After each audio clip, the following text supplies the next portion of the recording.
Okay, here.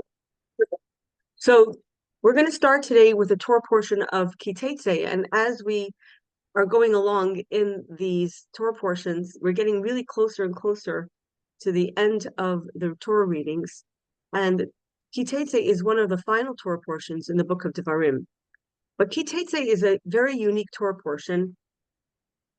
I say that about many Torah portions, but it has there's a certain unique dimension to it, which is simply this. The Torah portion of Teitze has more mitzvot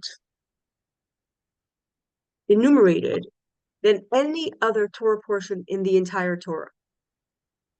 So while we have 613 mitzvot, and these are scattered out through the many Torah portions, we have about 50 or so Torah portions, give or take. The 51, 52. In those, you'll have numerous, you'll have sometimes 30 mitzvot mentioned, sometimes you'll have 2, you'll have 3. This week's Torah portion has 74 mitzvot, hence my 74 out of 613. It's a big one because it encapsulates so many teachings in the Torah.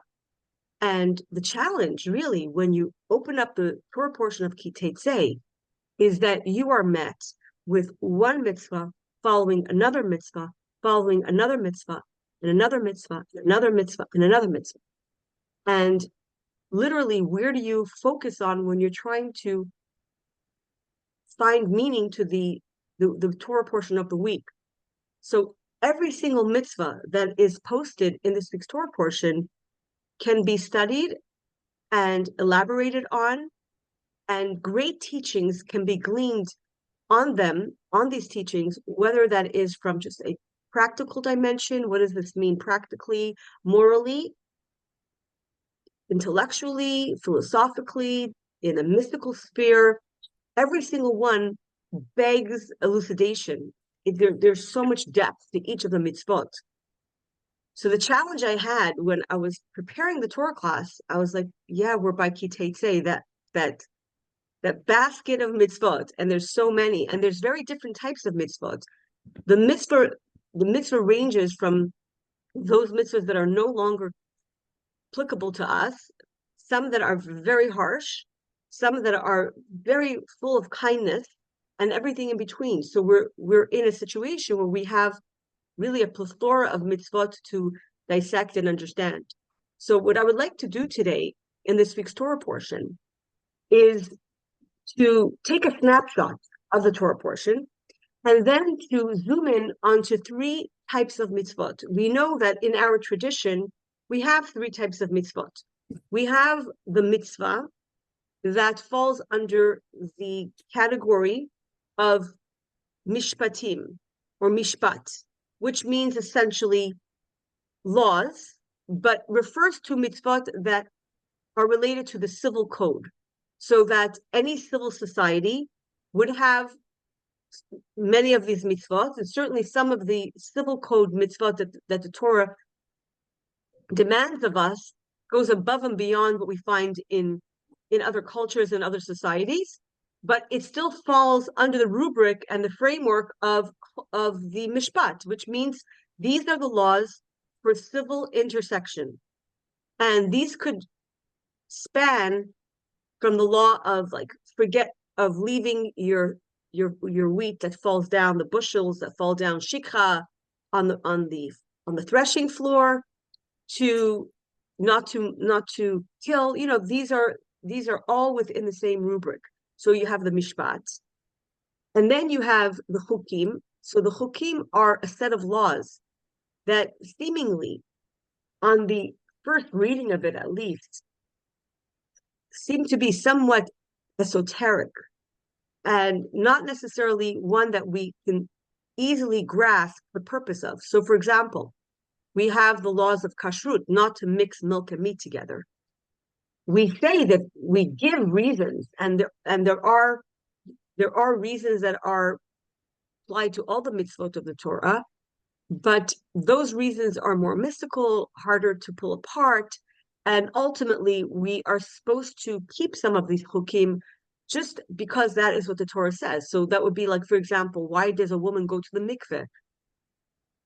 after she finishes her period? Or why do we avoid mixing wool and linen together? Seemingly, there doesn't seem to be a rational reason for it. Of course, there are reasons behind every single mitzvah, but on the surface of it, they fall under the more esoteric mitzvot, hence they're called chukim, almost like the decree, like this is how it's done.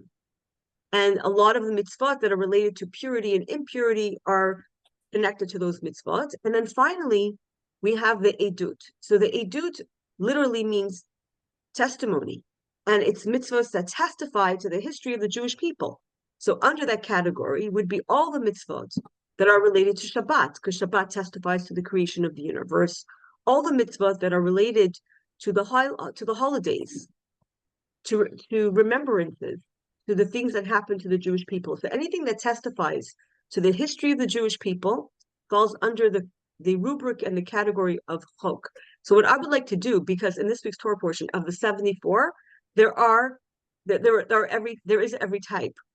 And I have to say the challenge for me was really to say, okay, what do I choose? What do I leave out? Because every single Torah portion, every single mitzvah in this Torah portion, rather, really begs an explanation. So I would like to take 3 mitzvot and use them as examples of the mitzvot that are found in this week's Torah portion, and to delve into it. But before we do, I would like to just go to the name of the Torah portion. The name of the Torah portion is called Teitze. That's what it's referred to. Literally, Teitze means when you go out. And the reason why it's called Teitze is because the Torah opens up with the words Teitze la milchama alovecha, when you go out to war against your enemies.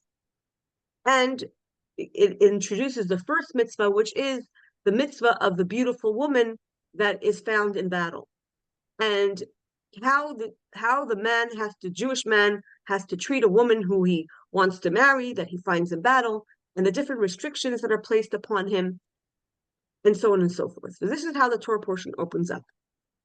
And I want to share something, just a very short idea that I shared on Shabbat, because it actually is connected to the previous Torah portion. And I think it's nevertheless, it's a sobering idea that we find.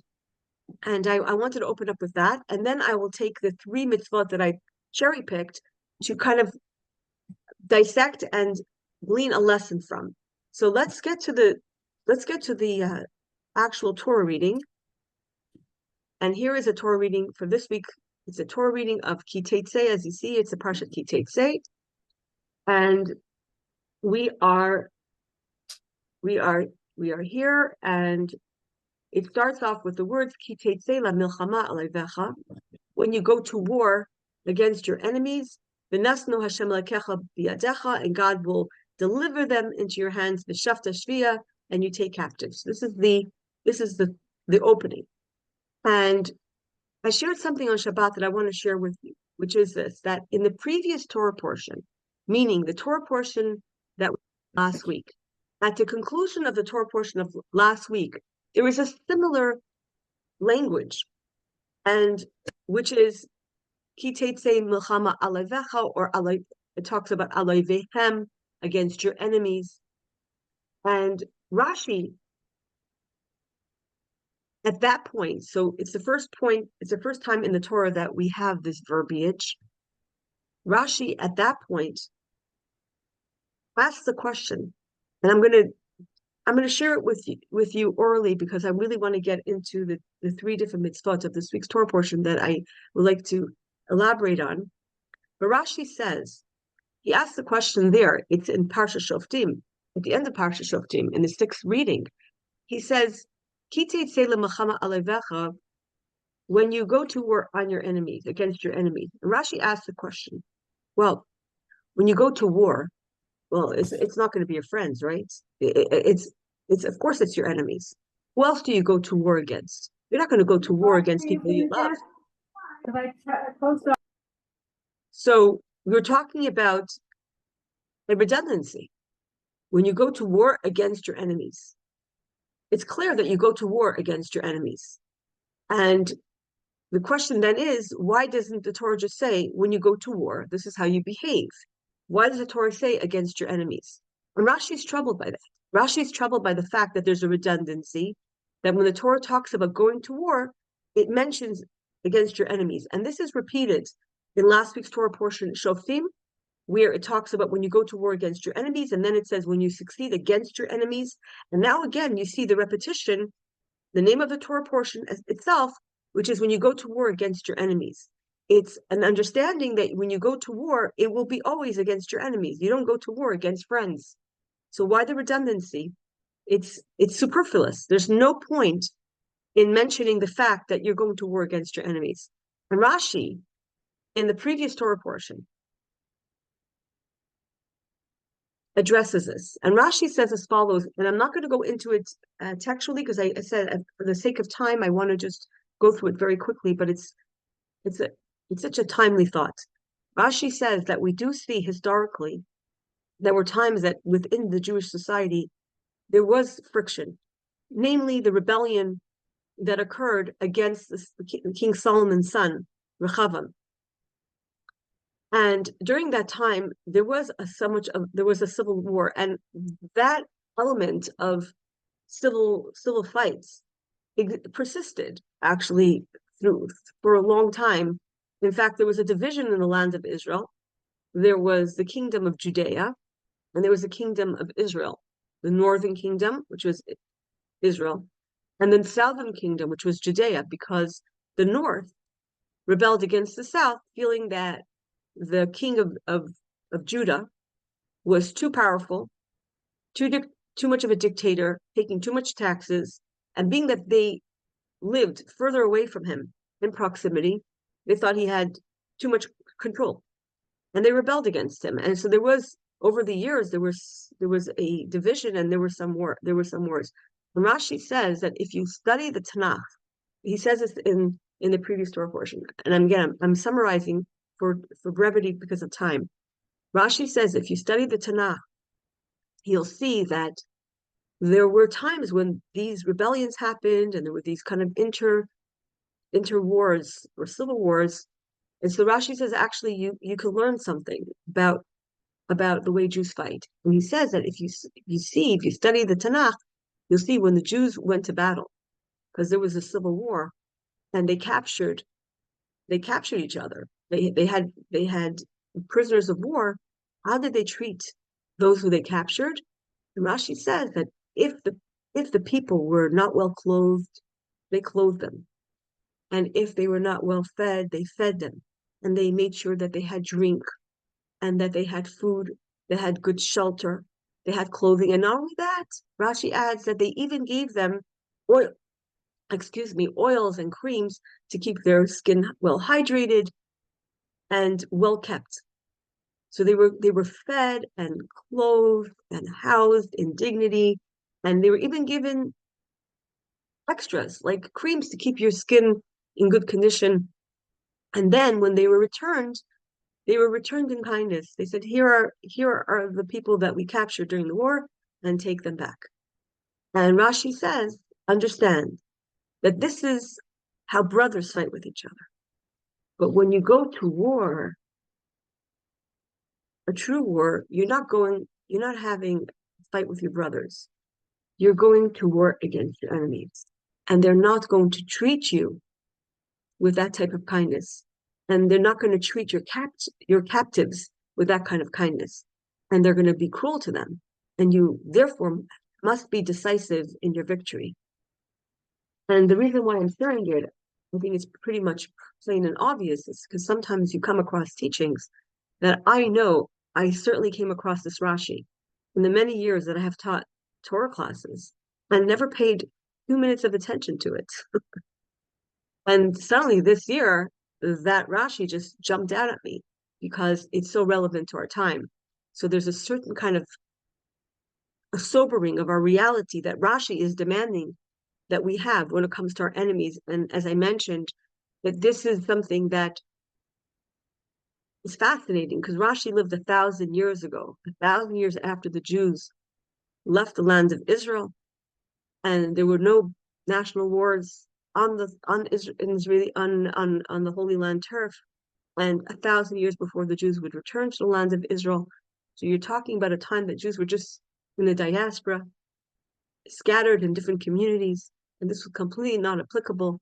And yet Rashi wants us to understand that a battle against our enemies is not a battle that we may have with our brothers and sisters. And I think it's just a timely teaching that I wanted to share, especially given that this is the name of our Torah portion this week. Now let's get into the 3 mitzvot that I want to share with you. So first, the mitzvah that we have. So I'm going to give you just a very, very brief nutshell of the Torah portion, which is that we have the mitzvah of the woman, the beautiful woman that gets taken captive, and then the son who rebels, and then we have, following that, we have the injunction against hanging a body overnight because it's not respectful to the body. And then we have the mitzvah that if you see some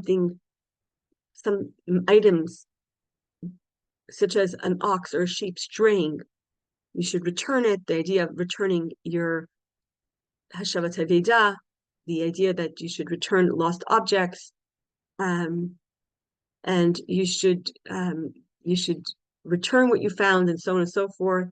You should not ignore an animal with a heavy load. Rather, you should go and help and pick up the load. And then the Torah goes into a section of laws that, again, seemingly are laws that are under the category of chok. These are laws that are not so clear on why we do them. Okay, so we have the first one is the idea of cross-dressing. Lo yeb klei gever al isha, lo yobash gever simas isha.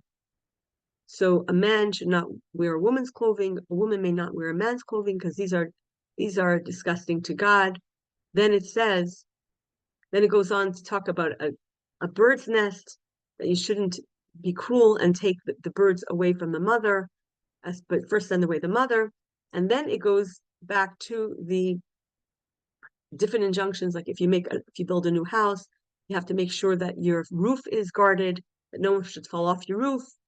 You should, and then back to these chukim. If you have a vineyard with a mixed variety of species, you're not allowed to crossbreed. Then you're not allowed to plow an ox and a donkey together. You should not wear a mixture of wool and linen together, and so on and so forth. So the question here, and I just want to stop to highlight what we see here, is that the Torah has, in this week's Torah portion, a series of laws that seemingly don't have a basis on the first reading of it, does not have a basis in any kind of rational learning, which is a man shouldn't wear a woman's clothing, a woman should not wear a man's clothing. This is disgusting to God. On the surface of it, there doesn't seem to be a good reason why this is a problem.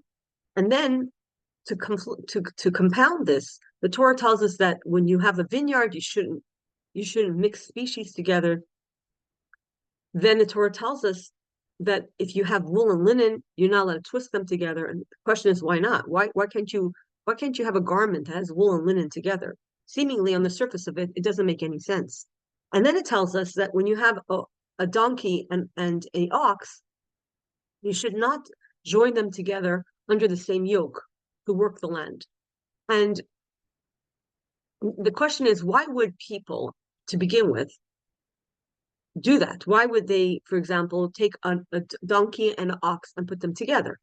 Clearly, it was done for a reason. And the Torah says it's prohibited.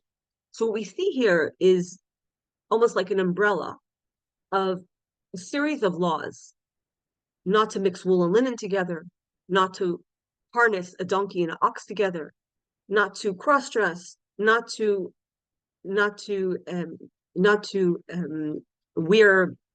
wear things that are of an admixture, that seemingly on the surface of it does not have a good reason. So what I would like to do, just very briefly, is to go into this law of the ox and the donkey as a paradigm for a lot of these laws of the mixtures that are prohibited.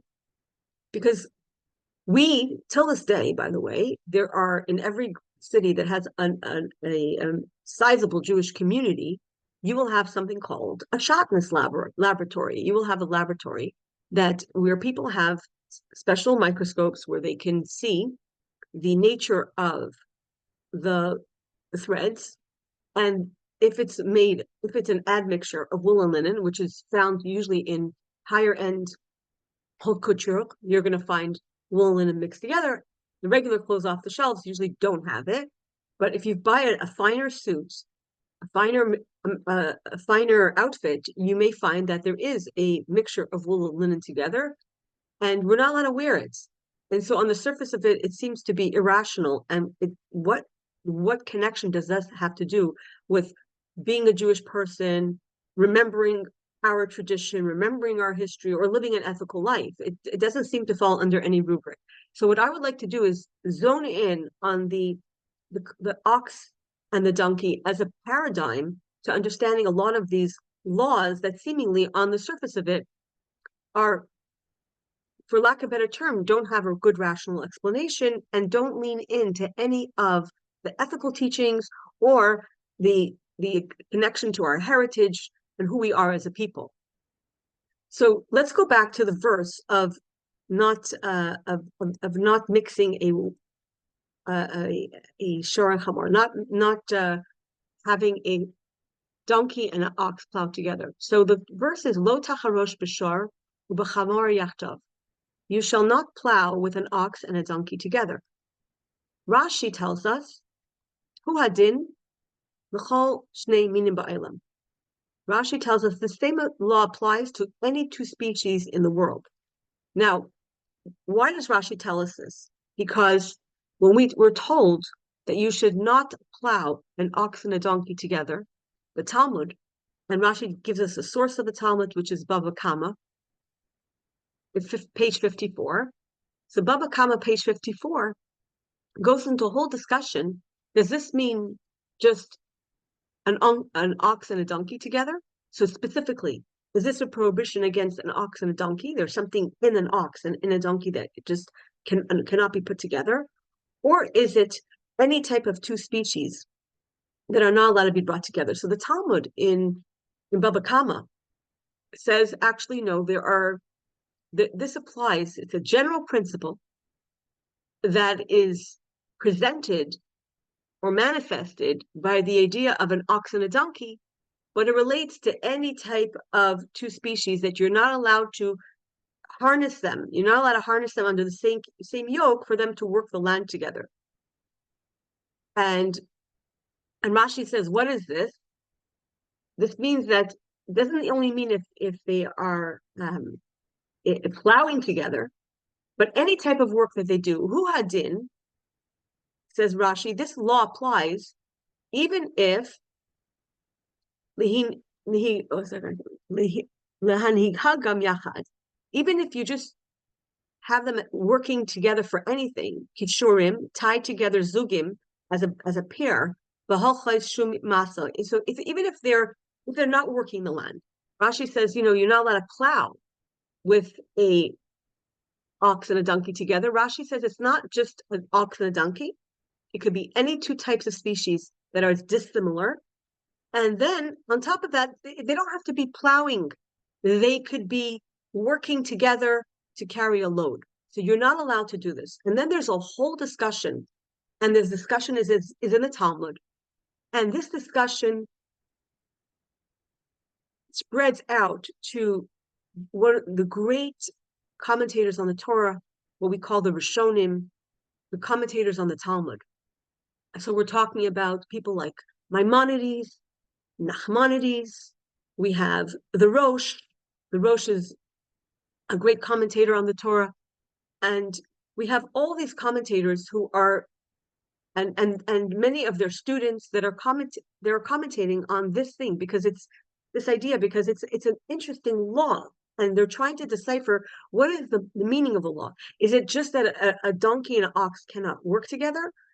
And the consensus in the Talmud, and that becomes the consensus, that it's not just a donkey and ox, it's certainly a donkey and an ox. And it's not just a donkey and ox, it could be any type of disparate species that are very different from each other, are not allowed to be joined together. And it doesn't mean only to plow the land, but it could be any type of work they have to do. So, example, bearing a heavy load. But then the discussion is why? Why is this law there? And so, of course, it falls under on the first reading, it would fall under the rubric of chok. It would fall under the rubric of something that we don't have a rational and a clear understanding of. But then we do see that Maimonides, both in his laws, on his teaching on the Torah, as well as in his Moreh Nevuchim, in the Guide to Perplex, does discuss this at great length, as does Rambam, as does the Rosh, and other commentators of that era. So we're talking about the great commentators of the Talmud, what we know as the Rishonim, who are considered to be the most decisive commentators on the Talmud. And there's a discussion about the reason. And some say that the reason for this is that this falls under the general rubric of this idea of mixing species. And therefore, we see that since it's presented together with other violations of mixing, so for example, it follows closely to chatness, the admixture of wool and linen.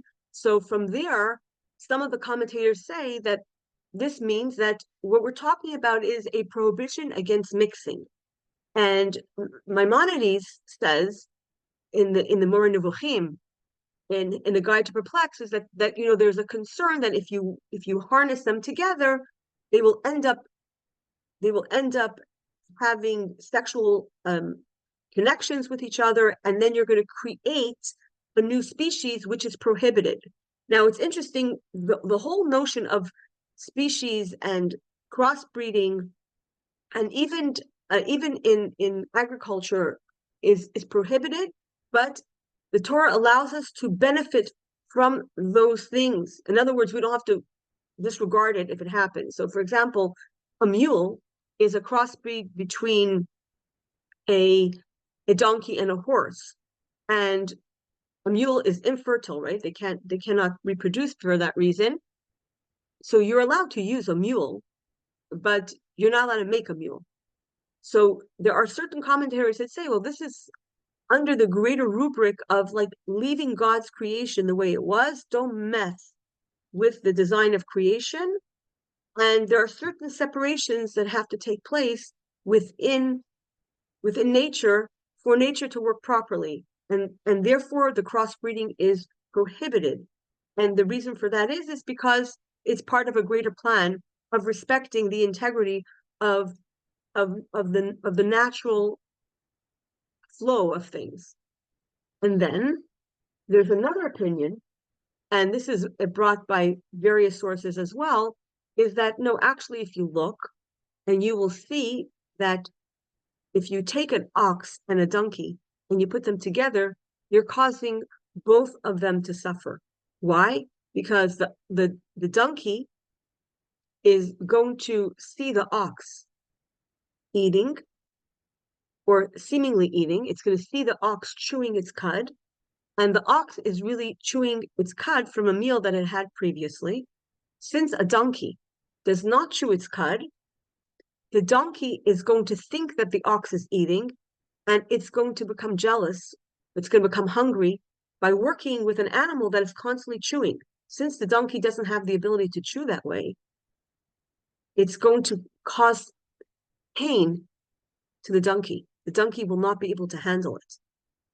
And conversely, the ox that is more aggressive, a stronger animal, may feel very restrained by being slowed down by the donkey. And perhaps this is why a donkey and an ox were put together. Because if you think about it, if you harness two oxen, you're going to have two very strong animals. Maybe they're going to go too quickly. If you harness two donkeys, they go too slowly. Donkeys are very patient, and they can carry a very heavy load, but they're more slow. So conversely, say the commentators, the ox, who is more energized and faster and more aggressive, is going to feel very slowed down by the donkey, and is going to be in a state of constant stress.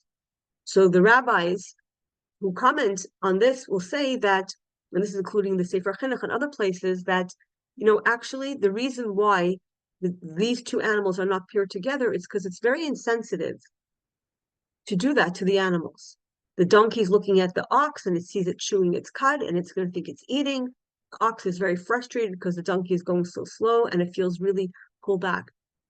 And this is one of the explanations that are given for the ox and the donkey. And I found it's very interesting that and again, time doesn't allow us to go so deep into this concept, but there's really a plethora of discussions on this. And I found a teaching, a sikha of the Lubavitcher Rebbe, where the Rebbe addresses all these disparate points of view of why the donkey and the ox are not allowed to be harnessed together. And the Rebbe gives us a teaching on, even from a practical, mystical perspective. But I think just from a very, very plain perspective, I would draw two ideas from the entire notion of separation of species. And one of them is that there is a distinction that we have to maintain in this universe, and that although we may feel that not creating borders is kind, the reality is that no borders is actually cruel. So in other words, that when anything goes, you think that the looseness, or for lack of a better term, I use this word very loosely, the liberalism of having everything go seems on the surface of it to be kind and like you're free, you could do whatever you want. You could take this animal, put it with this animal. But actually the boundary that the Torah is giving us and saying, no, don't put an ox with a donkey. They are two separate species. They should stay separate when it comes to working. And yeah, maybe one of the reasons that the rabbis give is because we don't want to have interbreeding, but there's a greater idea to this, which is that you're not being kind when you remove all types of boundaries. Having a boundary is a form of kindness, even though on the surface of it, the boundary seems to be restrictive and imposing.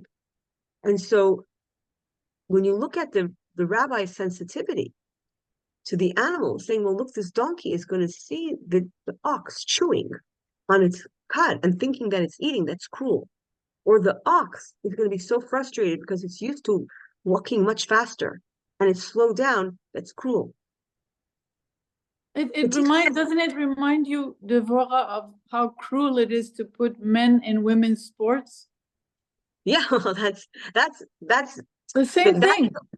Yeah, that is also, besides that's being dishonest also. Like that's a whole other element of it. But we have an overarching lesson that we can learn, which is that when the Torah says don't mix things, and the cross-dressing is in this week's Torah portion, so that would fall under the men and women's sports. That there are distinctions that have to be maintained, which on the surface seem to be parochial or imposing, but if you look a little deeper, you'll see that actually it's based on kindness, that there is a sensitivity to the animal involved, and that you're not doing the donkey a favor when you say, you can go with the ox, even though you guys are not from different, you should go together. You're not doing anyone a favor. And I think it's a greater idea that the Torah is imposing on us, which is sometimes there have to be boundaries.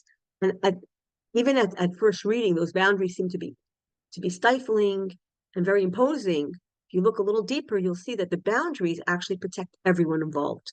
And this could be applied to every part of our lives. Sometimes we have to have boundaries, and those boundaries have to be between peoples, and sometimes they have to be even with people within a relationship. And sometimes those boundaries have to be within ourselves. We have to create our own boundaries. The biggest boundary we create for ourselves. So we'll talk about pants in a second, Debbie. The greatest boundary we create for ourselves, and that is the most liberating, is if you create a schedule for yourself. You say, I want to wake up in the morning, I have a schedule to do. And I make my schedule. What I'm essentially saying is, I'm going to limit how much time I'm going to do this, and I'm going to limit how much time I'm going to do that. And on the surface of it, that seems to be rather restrictive.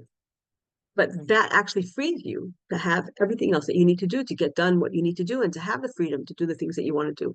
So I think that in all these mixing, the laws against mixing. Interesting, the shatnez law is very specific because wool and linen together, again, on the surface of it, what harm is done when you have a sweater or a jacket that may have wool, linen threads in a wool jacket? On the surface of it, it seems to be so inconsequential. And why would anyone be affected by it? And why would this even be something that we have to worry about?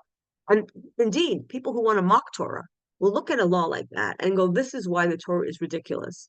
But if you look at it in a deeper context, you're seeing that there's a discipline of separation. And that discipline of separation is something that actually benefits us. Just on the side, parenthetically, one of the reasons that is given is that, again, and this again speaks to borders, one of the reasons that's given, when we talk about the purposes that the rabbis try to extract, or we don't approach the mitzvah with the reason. We approach the mitzvah with a certain reverence for the larger idea that there are certain things we don't do. But one of the reasons that are given for fatness, for the forbidden admixture of wool and linen, is because the Kohen Gadol, actually, the clothing that he wore had wool and linen together. So then there would be a concern, maybe, and this is again one of the commentaries on shatnez, is that there would be a concern that by or there was a reference or a boundary that's set and says, like, only a Kohen Gadol, not even a Kohen, only a Kohen Gadol can wear this type of item. And by virtue of the fact that none of us wear it, we're giving distinction to the office of the Kohen Gadol.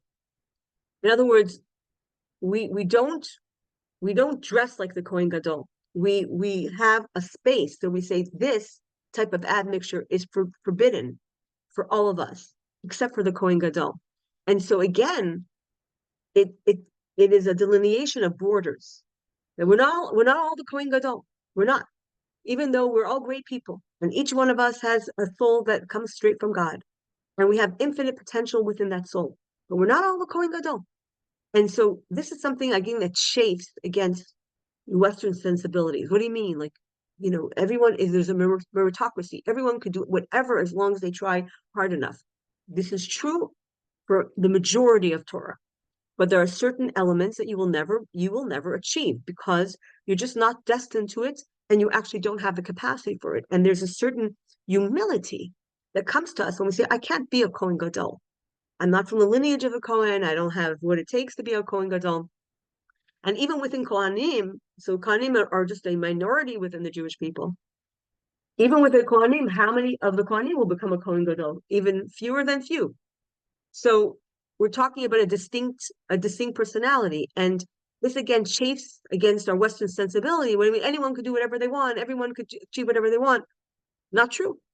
There is for many things that is true. But for certain areas, we have to say there's a distinction. And if you even look at the word kadosh, kidusha, what does kidusha mean? The kadesh means to make distinct.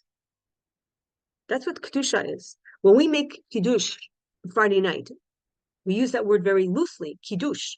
But when we make kiddush Friday night, what are we saying? That kiddush is sanctification, but sanctification is distinction. I am distinguishing Friday night from all the days of the week. All the days of the week are not Friday night. And Friday night is not all the days of the week. And this is true also for the masculine and the feminine. There's a distinction. There's a distinction between that which is kosher and not kosher. And these distinctions, though on the surface of it, seem to come from a position of severity and judgment, actually is a framework that allows everything to work so much better. And if you could ask that donkey, he'll tell you that. He'll tell you that when I work with the ox and he's constantly chewing, it's driving me nuts. And when you ask the ox, he's making me blow my mind because he's going so slow. So there is a distinction.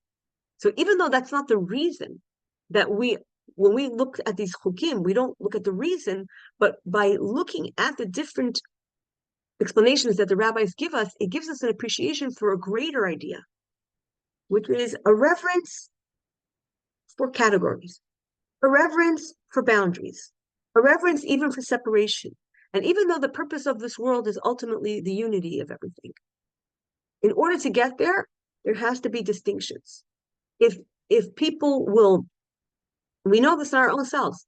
There's a time to wake up and there's a time to sleep and there's a time to go out with friends and there's a time to work and there's a time to spend time with family. If everything gets just mixed up together, what we have is absolute chaos. And one of the greatest things that God did when he created the world was he took the chaos that existed and he created order. Because it is only through the order that we can achieve any semblance of success. And it also teaches us that it could be cruel to remove the boundaries. So I thought that was very enlightening. It's a very enlightening idea where on the surface of it, you look at it and go, okay, don't put an ox and a donkey together. Yeah, whatever that means. We don't have agriculture that works this way. We have tractors. So what is the relevance to us? And if we explore it a little deeper, this hook that's found a little deeper, then we see that there's a great teaching.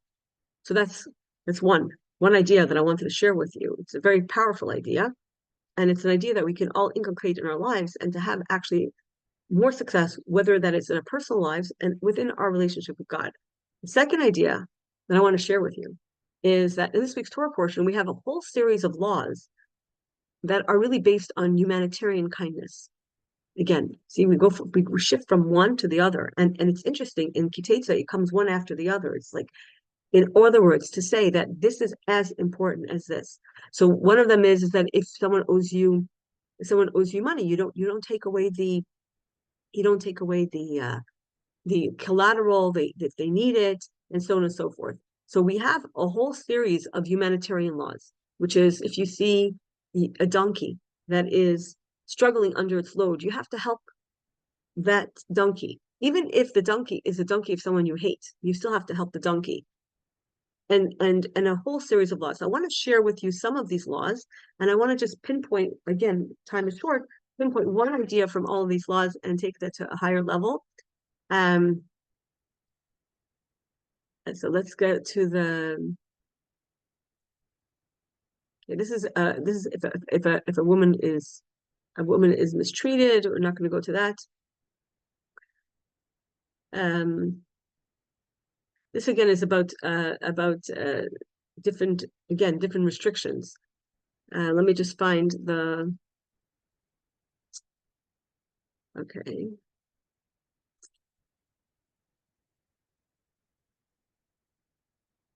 Okay, this is about cleanliness. This is a very interesting law that when a person went to war, they had to keep next to them a shovel so that if they had a bowel movement, they had to bury it even if they were at war. And again, it teaches us a certain kind of sensibility, but I don't want to go into that. I just want to find a couple of the laws here. Okay, you're not allowed, okay, here. Not to charge interest, okay, to someone in your family, to another Jew. Not to make promises in vain. Let me just get to the. Okay. When you enter your neighbor's vineyard, you can eat a grape. In other words, you can take a grape off the vineyard as you're walking, but you're not allowed to put anything in your basket, right?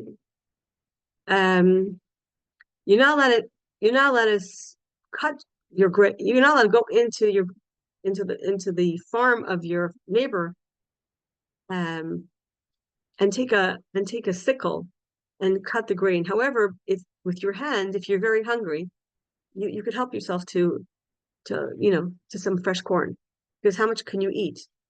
Okay, this is the laws of divorce, and let me just go to the law that I'm looking for here. A man takes a new wife; he has to make her happy. Again, this is okay. Here, you're not allowed to take a millstone. So I guess this was something that people really needed to make a living. as a security, as a collateral, because you're taking his life as a security. So this is a sensitivity that when you take collateral, you can't just take whatever you want. The law against kidnapping, the law against sarat. If you have lent money to someone and you need to collect the collateral, you're not allowed to walk into their house to collect the collateral. You're not allowed to walk in. Right? You have to stand outside. And this again bespeaks a certain sensitivity that you can't just come in with a bailiff and grab what you want. You stand outside and you ask them to give it to you. This is again a certain sensitivity to the other. These laws that are really very beautiful in a humanitarian sense. And if a person is a poor man and you take a collateral, you're not allowed to keep it overnight. You have to return it to them. You have to return his collateral by sunset. And then it goes on to say, hold on, find the mitzvah here. You're not allowed to withhold wages of a poor or destitute worker. In other words, you may think that you can get away with it. You're not allowed to do that. You're not allowed to delay his wage. You shall give him the wage on his day, and not let the sun set over it. So if you're hiring someone especially someone who's poor, you can't pay them after 2 weeks. You have to pay them every single day. Okay, so this is a sensitivity to the poor. Fathers shall not be put to death because of their sons, nor shall sons be put to death because of their fathers. Each man shall be put to death for his own transgression. Again, this idea of not transferring guilt from generation to generation. You shall not pervert the judgment of a stranger or an orphan. These are two people that are extremely vulnerable to having justice not be applied to them. You can't take a widow's garment as a collateral, and remember that you were a slave. When you reap the harvest in your field and you forget a sheaf in the field, you do not go back and take it. Shall be left for the stranger, the orphan, and the widow, so that God will bless you in all that you do. So here, this is what I want to just zero in on.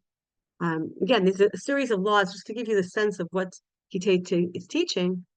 So I want to share with you this idea that this is a law called shikha, that if you are harvesting and you forgot to do a row, you forgot. You're like, oh, I forgot that back row. You shouldn't go back. It was like if it was meant that you should forget it, don't go back and take it. It should be left for the stranger, the orphan, the widow, so God should bless you in all that you do.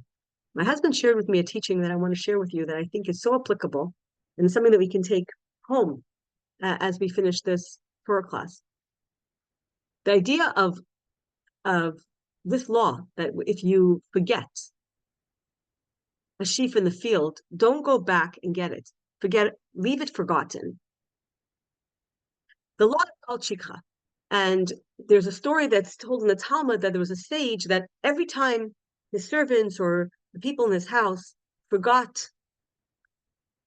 made a mistake and forgot a certain row in the harvest, he would make a huge party to celebrate that this was forgotten. And my husband shared with me this teaching, and I want to pass it on to you, which is this, that there's a deeper teaching that is applicable also to this idea of things being forgotten, which is this, that if you there's a mitzvah essentially to forget. That's the mitzvah. The mitzvah is to forget. If something was left out, wasn't done properly, well, so be it, leave it. And the mitzvah is called the mitzvah of forgetting. So my husband shared with me this idea that the mitzvah of forgetting is a greater mitzvah, which is that sometimes it's a mitzvah to forget. Meaning that when we have a quarrel with someone, we have a disagreement, there is a mitzvah to forget. And when you forget, that is a great mitzvah. In other words, don't hold on to that's what's in the past. And I thought it was a very nice elaboration, as we are in the month of Elul, and it's a month of forgiveness.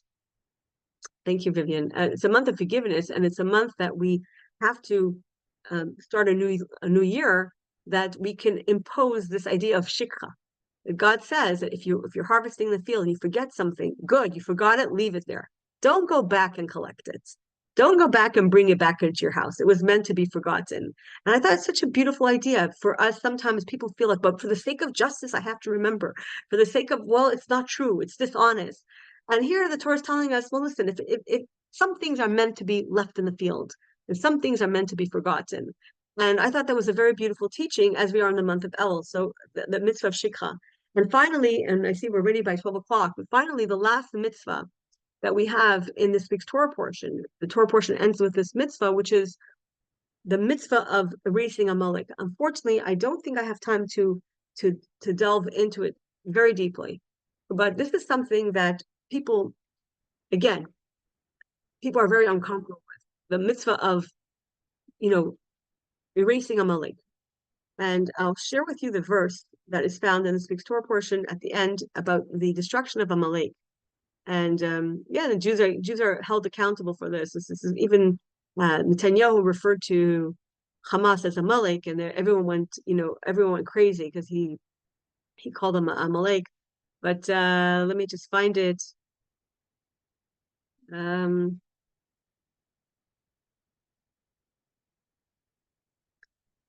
Where's my Amalek?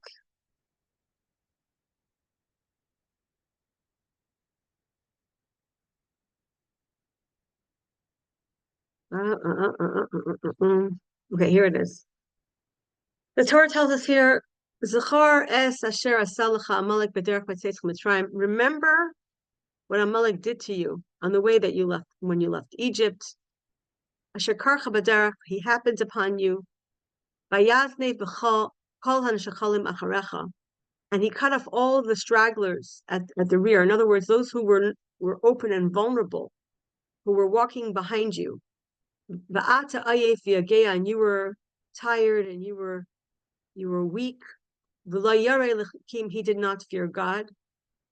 And then it says, V'haya, and it shall be, when God grants you respite from your enemies, and you have to stop, and you're able to stop fighting. In the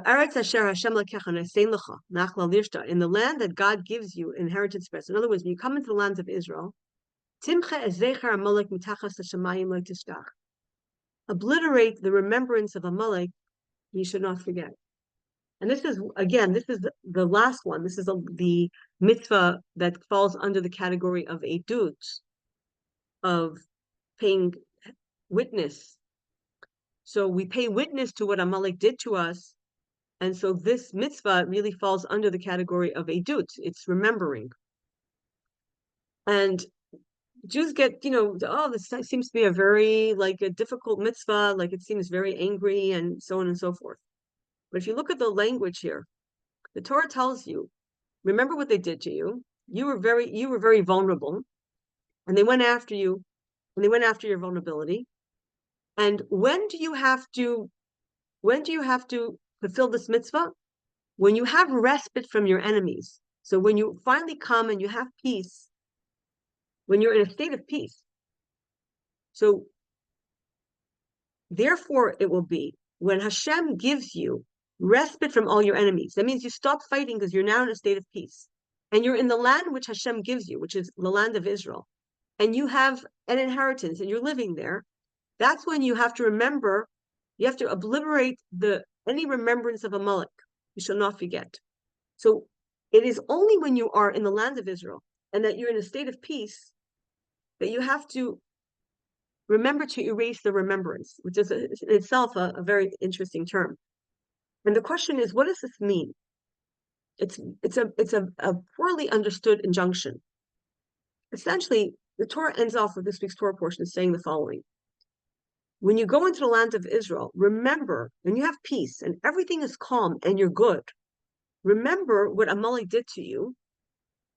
And here it's so interesting because I'm juxtaposing the fact that God, in a few mitzvahs prior, told us to forget. We should forget the sheaves that fell in the field. We forget some of the grievances. And here we're told to remember and never forget, and to erase the remembrance. What does that mean? Remember, forget, erase remembrance. And what is it that we have to do? It's when we come into the land of Israel and we have peace and we have security. Remember that Amalek went after the vulnerable, that the cruelty of what Amalek did was to go after the vulnerable in your community. And that is the greatest sin of all. And if we need any type of proof that it is specifically for this, we only have to look at this week's Torah portion itself. In this week's Torah portion, in the 4th section, and let me just pull that up very, very quickly because I know we are scrambling for time here. In the 4th section here, let me just find the 4th section. Sorry for scrolling like that. In the 4th section, it says, Lo tita'ev adomi. You shall not despise, you shall not hate an Edomi. An Edomi is one of the nations that live southeast of Israel. He's your brother. What do you mean he's your brother? How is the Edomi our brother? They're not Jews. It means that they come from the Abrahamic family. And then it says even better, Lo tita'ev Mitzri. You shall not despise an Egyptian. Kiger hayisa ba'artzo, because you were a stranger in their land. So you see here that the Torah gives us, together with the idea to erase Amalek, it gives us the law that we're not allowed to hate an Edomi, which is one of the families that come from the Abrahamic tradition, and then the Egyptian, which has no relationship to the Jewish people. Why? Because we were strangers in the land. And interesting. So much of our Torah and so much of our tradition, the Kiddush on Friday night, and so much of our holidays are predicated on the fact that God saved us from the misery of Egyptian slavery. And yet, the Torah tells us, all that being true, don't hate the Egyptian, because for all the persecution that they gave you, you lived in their country, you benefited from their land, and the Torah is almost saying, like, the hatred that they had to you was, it was like almost, I wouldn't say this, but a normal hatred. Like you were different people, they didn't like you. Maybe it was xenophobia, you were too different, but they didn't target you for being you, and they didn't go after your vulnerable. And therefore, you're not allowed to hate an Egyptian. To me, it's mind-blowing. The Torah tells that the one country, the Egyptian country, the Mitzrayim, that so much of the Exodus and the whole story is based on, the great miracles. And as I mentioned, Friday night Kiddush mentions it. Every holiday mentions it. Certainly Pesach, our most important holiday, mentions it. Even Sukkot mentions it. All our holidays mention this Exodus from Egypt. And this is the great story of us, leaving a terrible oppression. And yet the Torah tells us in this week's Torah portion, you're not allowed to hate the Egyptian. Guess what? You're not allowed to hate them. No matter what happened to you over there, you lived in their country, and they didn't, they gave you hospitality for a time, maybe that ran out. So don't hate them. Don't hate the Edomi, which is from the family of Abraham, because he may be different than you, but don't hate him because he's your enemy, but don't hate him because he's comes from the same roots as you. When it comes to Amalek, forget Amalek, obliterate them. What is this about Amalek that we have to obliterate? What is this rubric of Edut that is so important with Amalek? And the answer is very simply that Amalek, the sin of Amalek was twofold. They attacked the Jewish people without having any reason to attack the Jewish people, meaning that the Jewish people did not pose a danger to them. The Jewish people were just there. And more importantly, the Jewish people, they attacked in a very a cowardly way. They attacked from behind. And so the Jews they didn't see it coming. They attacked the vulnerable, the people that were stragglers, meaning that the people who were stronger, who walked quicker, were at the front. And so the children, the women, the people that were exposed at the back, who were just taking their time, the ones who needed a little extra help, maybe the people in wheelchairs, that's who they attacked. They attacked the vulnerable. And for that, You can never ever forget that. And when are you vulnerable to forget this? You are vulnerable because you're going to come into the land of Israel and you're going to be successful against your enemies. You're going to have peace. You're going to live in your land. And you should understand that you should never, ever, one, realize the danger of an Amalek that comes after you're vulnerable, but B, understand how antithetical this is to Torah and Judaism, that to go after the vulnerable, to go from behind, not to fight like the nations that fought us, like the nations that fought us around us, not to fight. That's something else. We can So have a that's beef. October 7th. That is October 7th.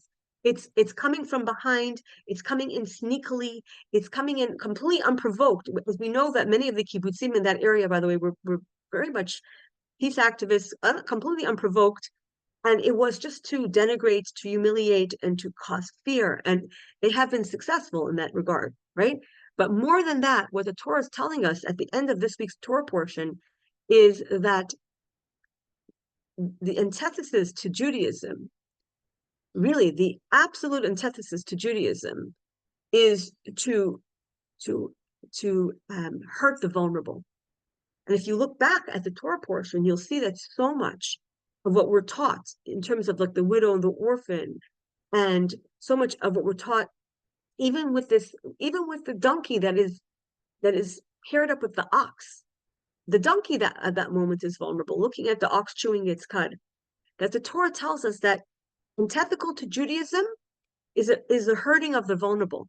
And conversely, the hallmark of Judaism is protecting the vulnerable, that is protecting the vulnerable spiritually or physically. And so we end with Amalek with the idea that when do you it's not an injunction to go to war against Amalek. Rather, it is an injunction never to allow this type of ethos to seep into you, that you should become callous to those who are vulnerable, because it is antithetical to Torah. And that was the great sin of Amalek, unprovoked, two, they went after our weakest. And this is something that we should never adopt. We should never feel comfortable with. That's why it tells us, erase the remembrance of them. Meaning, what does it mean, the remembrance? Their culture. What does it mean to erase it? Don't allow this to become part and parcel of your culture. You have to be so aware that this is completely anti-ethical to Torah, and therefore we don't have any justification for taking those who are vulnerable and abusing them. And that's why it says, don't. If you look through the whole Torah portions that we've been studying, comes to judgment, we have to be very careful not to hurt a widow, an orphan, not to leave them stranded. And even this, the person's walking in a field, and if he has a piece of corn hanging there and he's hungry, he's allowed to take it, but he's not allowed to cut it off with a knife. Because if you're ripping it off with your hand, how much can you rip off with your hand? And you're allowed to eat it, but you're not allowed to put it into your bag. These are all sensitivities to different positions that we find ourselves in, and an overarching clause to be sensitive and to understand that even in the most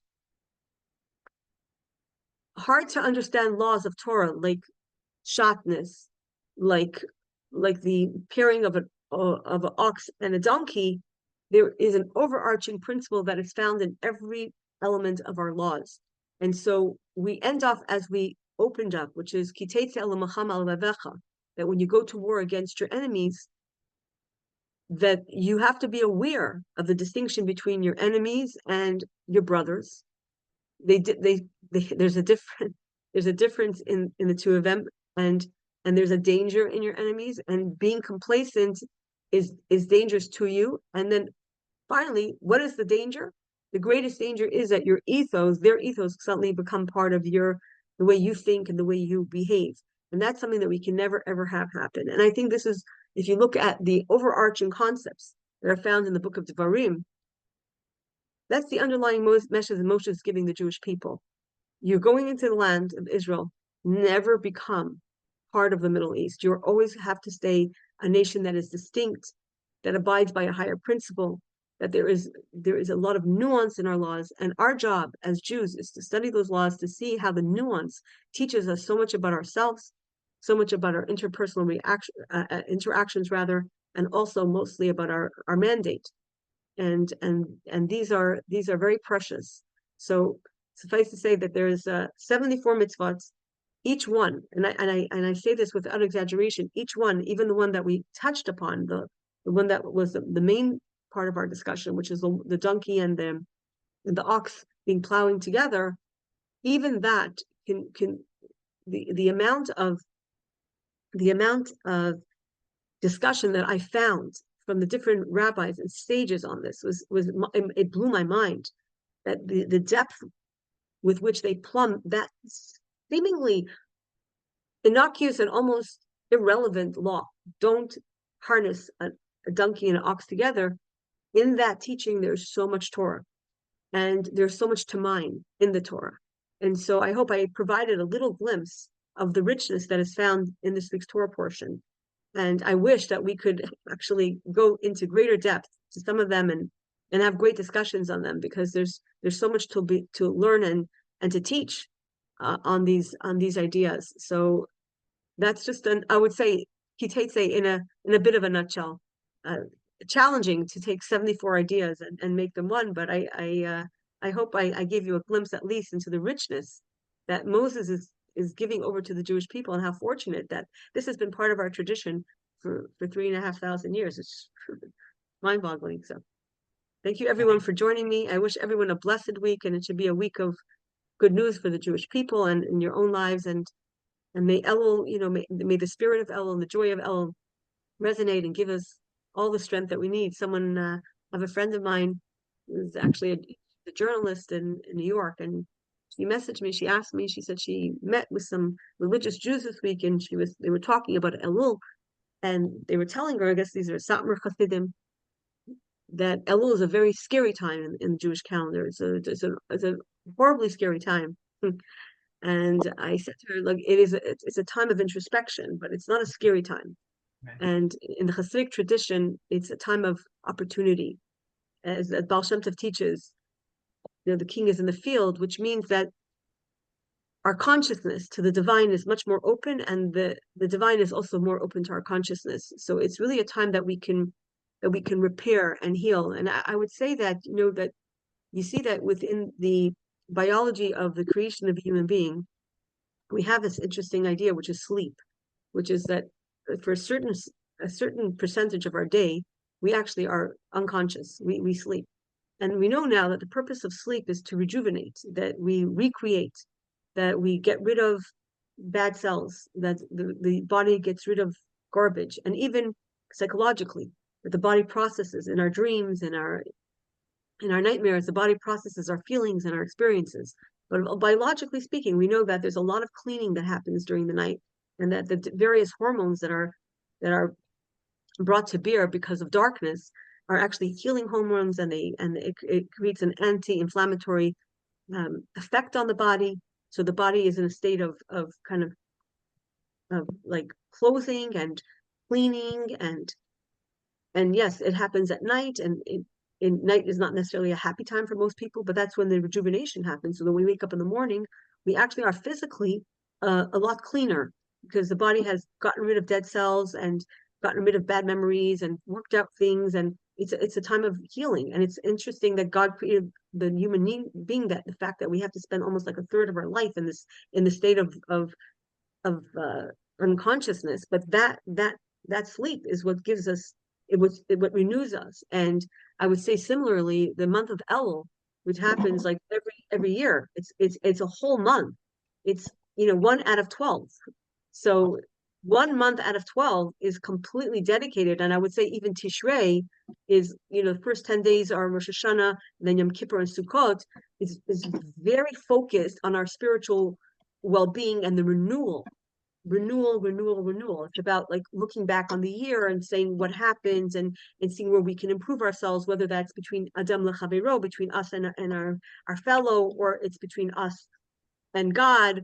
And and it's a time of introspection. And you would say, like, well, that's taking a lot of time. Think of the month of Elul is like, it's a lot of time. It's a whole month. And if you take into consideration all the way to Yom Kippur and beyond, you're talking about more than 40 days, and percentage wise, that's almost 2 months out of the year that we are focused on this kind of spiritual introspection.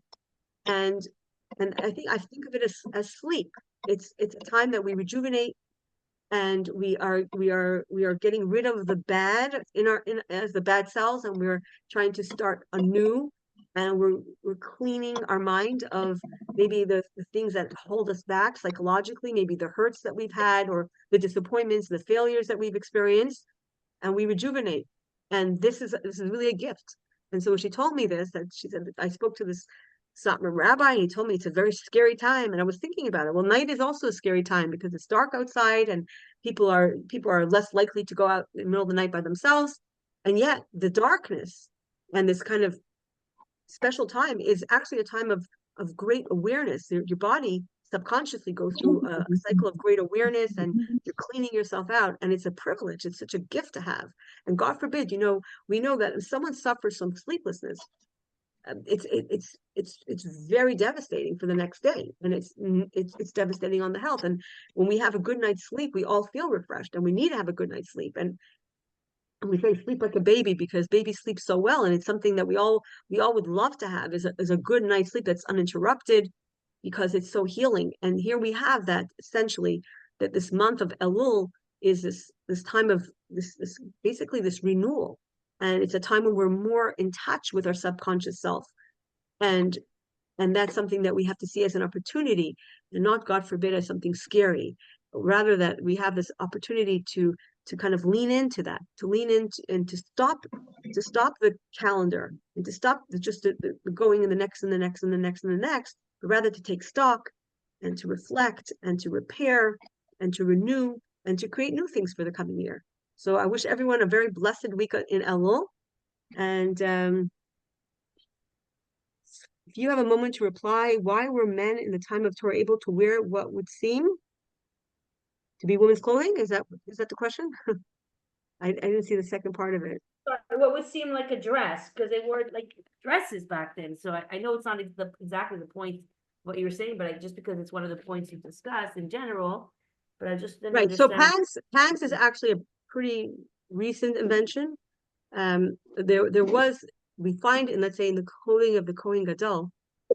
So we have descriptions in the Torah, very, very clear descriptions of the clothing of the Kohen Gadol. So we know that the Kohen Gadol wore tunics. So this is something that was clothing of men. Men wore tunics. You see that in the Middle East today. You see people who are immigrants who come from the Middle East, they wear long tunics. There were some underpants that were long, that were worn undergarment, but those pants were never exposed. And that was a question of modesty. The sensibility of modesty has evolved, so that we live in a society where pants are no longer considered to be immodest. Pants were considered to be immodest for both men and for women. Both men and women covered themselves with a tunic. So it's not a question of what if it was a dress or pants. Like, there was a time that a man would not wear pants without a tunic on top. That was the sensibility of the time. But rather, what is considered to be women's clothing and what is considered to be men's clothing. And in doing that, the Torah is saying there's a distinction between the genders, and don't mix it up.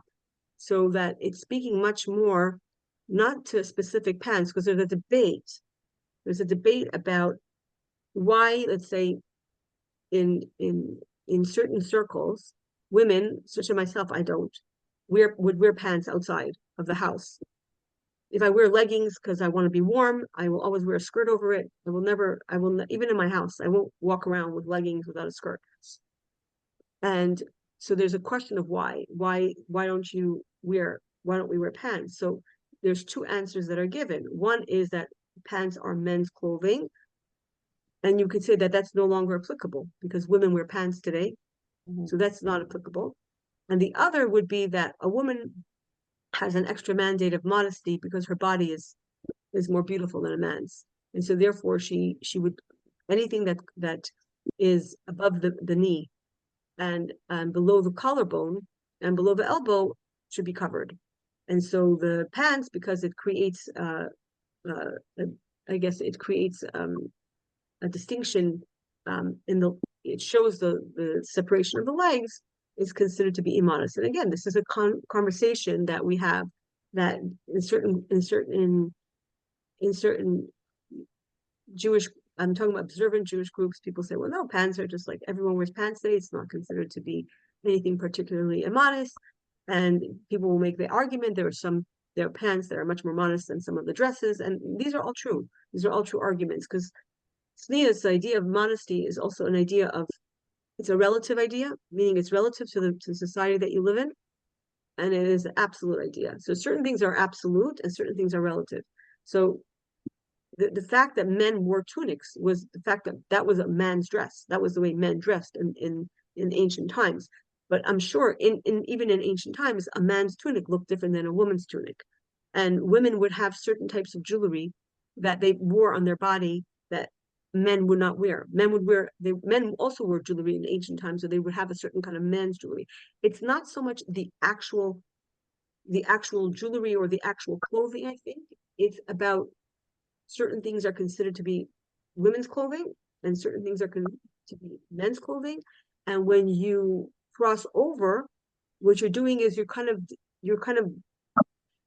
blurring the lines between the genders, and that's the problem.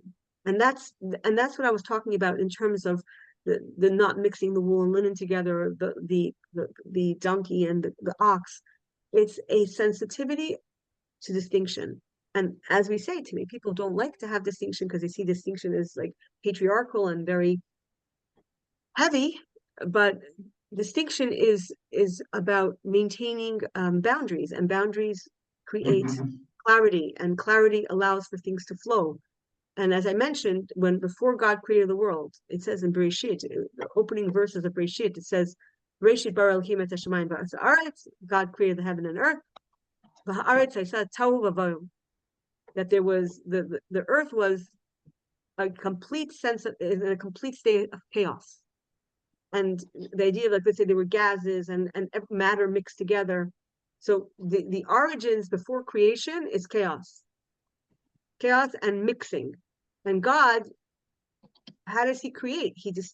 Besides creating the energy, he distinguishes between earth and dry land, between that which flies, that which is the upper heavens and the lower heavens, the upper waters, the lower waters, the birds that fly in the sky, and the fish that swim in the sea, man and woman, animal and man. There's a distinction, and that is what creation did. Creation distinguishes. And if you see that even in the creation of a human being, a child starts off, like was mentioned earlier, a child starts off in conception as a mess of cells. It's just one big glob of cells.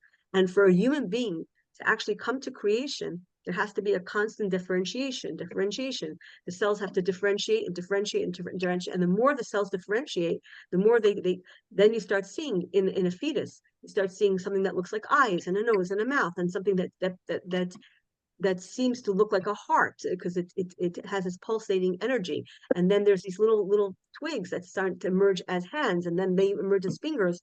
This is the process of differentiation that happens in early pregnancy. And without it, a human being is conception or not.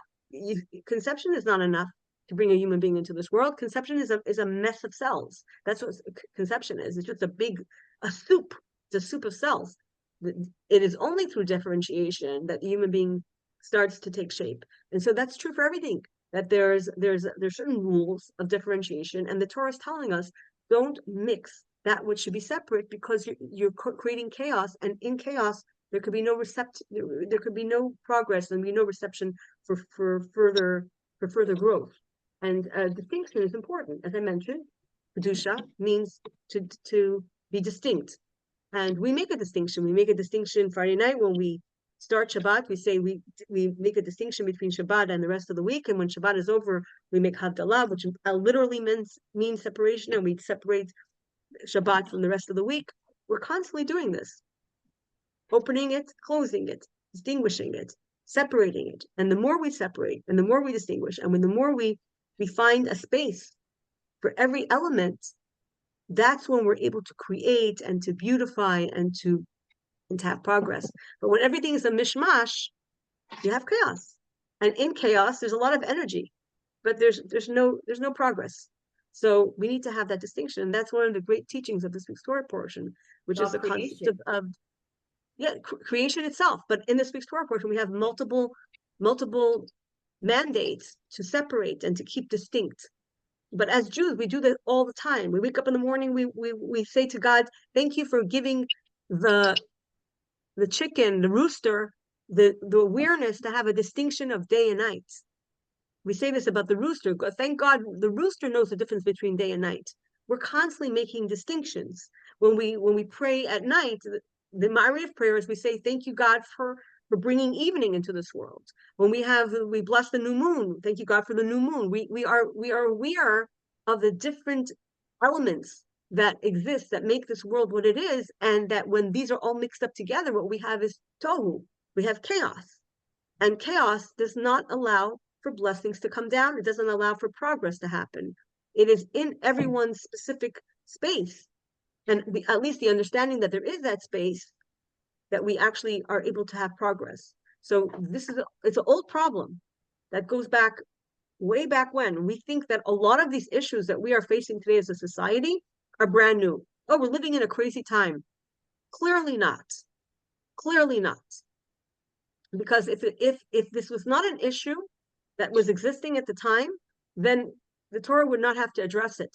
If it was not an issue that was endemic to the human nature, it was endemic to the human experience, the Torah would not have to address it. The fact that the Torah addresses these distinctions, whether it is cross-dressing, whether it is the mixing of the different species, the fact that the Torah addresses this is because there is a human tendency to go back to mixing.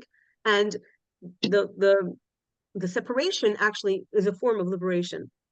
When you have everything is mixed up together, there's no understanding who's what, where's what, and so there's no capacity for progress. And again, as I mentioned, this is part and parcel of so much of our rituals. It's just awareness of the distinction. Even now, we're getting ready. We're in the month of Elul. We spoke about Elul. Elul is distinct. That this is a month of mercy. It's a month of prayer. It's a month of return. It's a month of tshuva. And Rosh Hashanah is distinguished again. It's the head of the year. Yom Kippur is distinguished as the day of forgiveness. Does forgiveness not occur every single day? Of course it does. Does forgiveness not occur every minute? Of course it does. But there is this element that exists on Yom Kippur that does not exist any other time of the year. Perhaps by distinguishing it as such, we are recognizing that every day has its own energies and so on and so forth. So it's very Jewish. I'm talking about Jewishly inspired when I'm talking about Jewish ethos inspired to have distinctions, because it is those distinctions that make us aware of our responsibilities and also of our strengths. And not that we mix it all together, because mixing everything together seems like just a unity, but it's not unity. It's chaos. Unity is that I stand in my own space and I express myself as I am for who I am. And I find in my difference the capacity to unite to someone else through a shared unity. But I don't have to meld and become that person. And this is one of the great, I think, sources of confusion of today's day and age, which is that there is this sense of confusion that reigns. And that people think that for unity to happen, we all have to meld into one thing. It's not true. That's not unity. That's obliteration of myself. Unity is I am distinct in who I am, and there's an element in me that shares the same element as you, and there we unite. Not that I have to be you and you have to be me and we have to be mixed together, but rather that there is a shared element in my distinction, and my distinction has to stay my distinction. But in that myself, I have something inside of me that also you have a commonality with, and that's on that level, that's what we unite. But I don't have to change. I don't have to become someone else. I don't have to look differently. I don't have to sound differently. And to say that the only way we could be united is if we all mesh up together, that means you're obliterating Every single one of us, our strengths, our energies, our distinctiveness. And if God wanted us all to be one, why did he give us such a distinct signature, our fingerprint, which is, there's no fingerprint that is replicated with another fingerprint. And why did he create species? And why did he create levels of creation? Because each one brings a beauty that the other one does not have. We don't want to be flowers, and we can love flowers. And I don't have to feel that I'm the same as a flower to become a flower. I can respect that there's something in a flower that is so beautiful. And what do I share with a flower? Yes, I share the fact that we both have a certain energy that keeps us alive. It's a very different type of energy. And there's a different sense of awareness. So I think one of the great teachings of this Torah portion is the idea of distinction, that we are distinct, and not to be afraid of distinction, because distinction actually leads to peace if it's done the right way. I don't have to become your faith for you to respect mine. I have to see the commonality in us, which is our shared humanity. We are all descendants of the first human being. That's where I find the commonality, but it doesn't have to be that I have to meld myself into you. And it's one of the great misunderstandings of our time, that for unity means complete obliteration of identity. A mishmash. No. We have to maintain who we are. We have to be distinct in our strength and even in our weaknesses. And where we unite is in our commonality. We all have a commonality with something. Even us and a cow, we have a commonality. We're both a created being. We both need the energy of God for us to exist. And that's true even for vegetation. But I'm not a flower, and I'm certainly not a cow. And I hope I'm not a cow. But that's it. So that's one of the great lessons of this week's Torah portion, is the importance of distinction, and not to make a mishmash, because it is only through distinction that we actually have the opportunities that we have. And certainly as we are in the month of Elul, we see this, that the distinctive nature of the month of Elul allows us the opportunity to do things that we don't do the whole year, and so on and so forth. And going forth to Rosh Hashanah, of course, the apex of that is the day that we crown God as our King. And that's something that we can all prepare for as our distinct selves. So I wish everyone a very distinct and blessed a blessed thank you, blessed week. Thank you for the unity. Yes. My son started. Thank you. Oh wow, that's awesome. Yeah, that's the kids fascinating to me, that we forgive the ones that have hurt us or challenged us, and that we be at peace with everyone. That part is really amazing to me. Well, we could, we forgive. Again, the way we forgive is two things. We distinguish, we make a distinction between the person and the action. That's also how we forgive. Because if we could say that the action should not be attached to the person, we just separate the action from the person, then we can love the person. Because we say, your action, I don't unite with.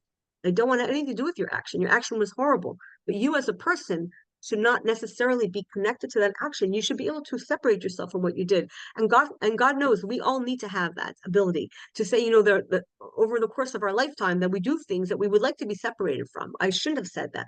I shouldn't have thought that. I shouldn't have written that. I shouldn't have done that. And we don't want to be associated necessarily with everything that we regret. When we ask for permission to say, this wasn't me, this was my stress, this was my challenge at the time. And so if we give the same space to someone else to say, there is a distinction between you and your action, and therefore I could forgive you, because I don't have to accept the action. And again, this is another thing that people say about forgiveness, which is very, very misunderstood, which is that people say forgiveness is turning the other cheek. That's very Christian. It's not a Jewish idea. In Judaism, we don't turn the other cheek. We ask for forgiveness, we grant forgiveness. But the essence of forgiveness is separation. I'm separating the person from their deed, and I'm asking them. Let's say if a person does something to you that is not nice, and you ask for forgiveness, or for having done it, or you give forgiveness, and the person says, not me, it wasn't me, I apologize, meaning that the real me doesn't want to do that again, then you grant forgiveness. So even forgiveness comes from distinction.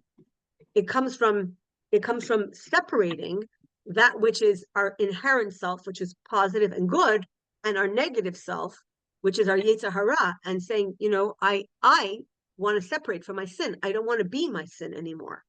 And this is something that we're granted by God. And so therefore if God grants it to us, we certainly could grant it to others. So I wish everyone a blessed week, everyone, and a week of success spiritually, and using your specific talents and your distinct personality to do whatever it is that you could do best, and to be an inspiration to others and to yourself as we go through this month of Elul. Thank you everyone for joining me. Thanks for the inspiration.